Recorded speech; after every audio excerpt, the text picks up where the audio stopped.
Haya ni mahusiano hatari sana ambayo usithubutu kuendelea nayo.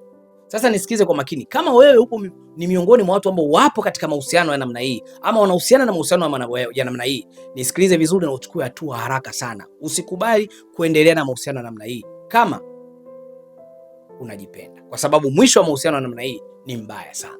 Karibu sana kwa Mombeki Crispin, hii ni Mbeki TV. Mahusiano ya upande mmoja. Leo nataka tuelezee mahusiano hayo na athari za mahusiano ya namna hii, na kwa namna gani utaelewa wewe leo upo katika mahusiano yenye upande mmoja. Nisikize kwa makini, nitakupa dalili 5 za wewe kuelewa upo katika mahusiano yaliyoelemea upande mmoja ama upo katika mahusiano ambayo mnapendana. Sawa? Dalili ya kwanza ya mahusiano ya upande mmoja ambayo ni mahusiano hatari sana ni pale utakapoona wewe ndiye unalazimisha mahusiano yaendelee. Hakuna mahusiano yaliyokosa mgongano. Kila mahusiano kuna nyakati watu wanapitia, wanagombana na kadhalika. Lakini ukiona katika kila nyakati mnazopitia za ugomvi ama migogoro, wewe ndio mtu pekee unaanza kuomba ama kujishusha ili msifikie kiwango cha kuachana, alafu mwenzako akawa hajali, jua upo katika mahusiano hatari sana. Upo katika mahusiano ambayo baadaye atakufanya ujutie pakubwa sana. Upo katika mahusiano ya upande mmoja. Unajua, mnapokuwa na furaha mnaweza mkawa mnaongea vizuri sana, mnaweza mnaidiana mambo mazuri sana, na kikawaida in psychology inaweza ikakufanya labda uhisi mwenzako pia anafurahia uwepo wako ama hawezi kuruhusu uondoke katika maisha yake. Lakini hizo ni nyakati za kupita. Inapokuja nyakati za migogoro, hapo ndo utapoelewa mwenzako ana lengo gani na wewe ama una umuhimu gani kwa mwenzako. Sasa ukiona upo katika mahusiano ambayo wewe ndio unayalazimisha ama wewe ndio umeyakumbata hayo mahusiano na kuyagadi asivunjike, basi jua upo katika mahusiano yenye upande mmoja. Yaani mahusiano hatari sana. Inafika hatua mwenzako anakukosea, inabidi akili kuomba msamaha, lakini afanye hivyo, ila wewe unatengeneza mazingira ya kumfanya yeye akuombe msamaha. Inafika hatua mpaka unaweza kumwambia, yani umenikosea bado niombe msamaha, bado unaniletea jeuri, bado umenichunia, bado yani wewe ndio unakumbusha kuombwa msamaha. Wewe ndio unamfundisha mtu kwamba ukikosea usinikalie kimya. Wewe uliokosewa ndio unamfundisha mwenzako kwamba umenikosea, kwa nini unakaa kimya? Wewe uliokosewa ndio unamfundisha mwenzako kwamba ukinikosea niambie kwa nini umenikosea ili nikusamee. Kwa sababu mtu anataka kukosea na akakuomba radhi, lakini asikwambie sababu ya kukosea, asijielezee sana. Wapo watu unajua wanakukosea afu bwana wanakuletea mapozi kwamba mimi nisamee, ameisha. Anataka ukubali tu msamaha, usiulize chochote wala usikasirike. Yani mimi nishasema samahani, kama utaki basi.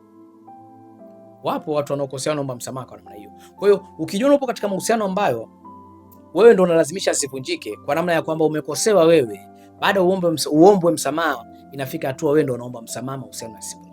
Inafika hatua wewe ndio unamfundisha mwenzako kumuomba msamaha ili umsamehe. Yaani wewe ndio unamuonesha kabisa kwamba mimi naomba msamaha na kusamehe. Yaani unajishusha katika kiwango hiko. Yupo katika mahusiano hatari sana, na mwisho wa mahusiano ya namna hiyo ni maumivu makubwa sana, ambayo yale ndio kwamba utajichimbia shimo mwenyewe. Ushaniona? Yaani inafika hatua mpaka mwenyewe ndio unajitegesha kwamba hajui kabisa kwamba umemsamehe. Wewe ndio unaanza kumtafuta mambo. Naona umekaa kimya, hata unitafuta na unajua unachokifanya. Na mwenzako akujibu haraka. Bado una force kwenye bwana, usiwe katika mahusiano, kwa sababu wao ni mahusiano hatari na ni mahusiano ya upande mmoja.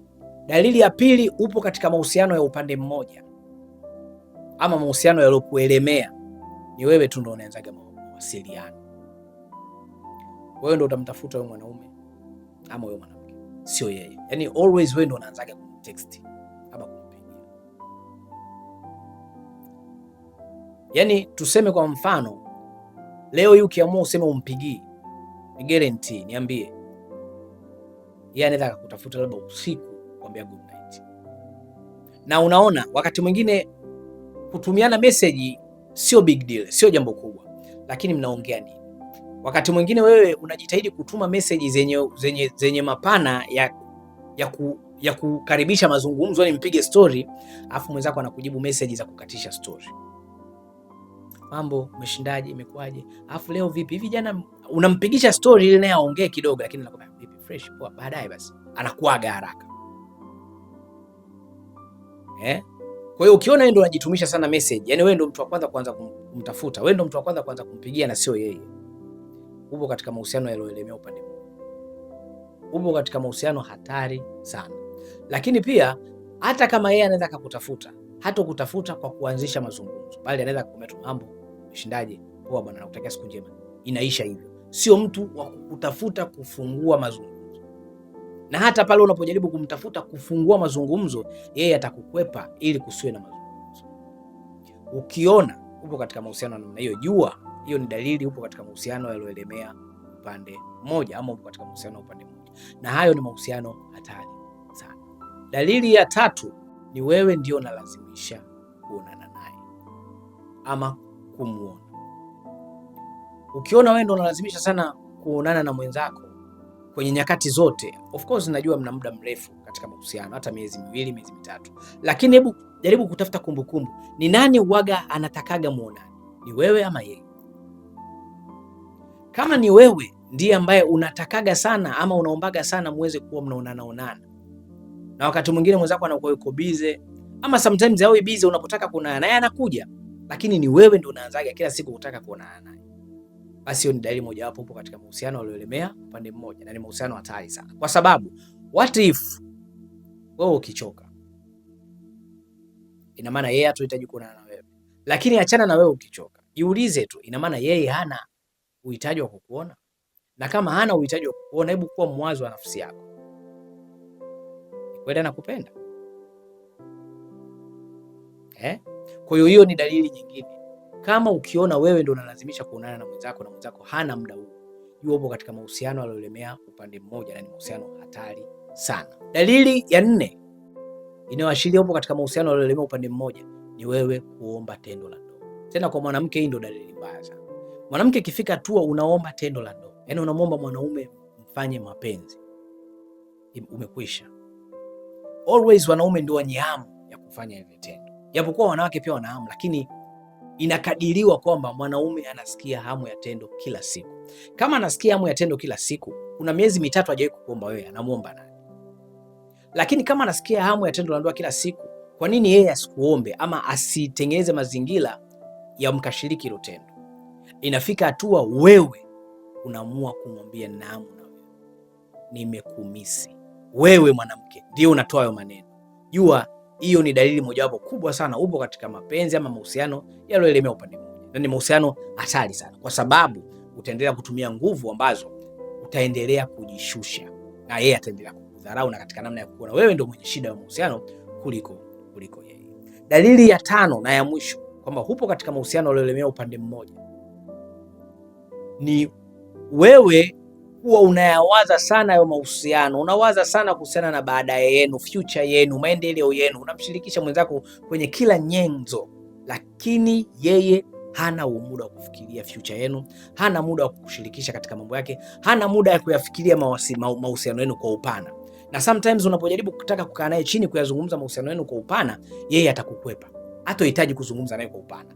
Dakika zote atajifanya uko busy, atakwambia okay, mimi mambo yangu moja, atakurusha tu ili msiyazungumze mahusiano hayo kwa upana.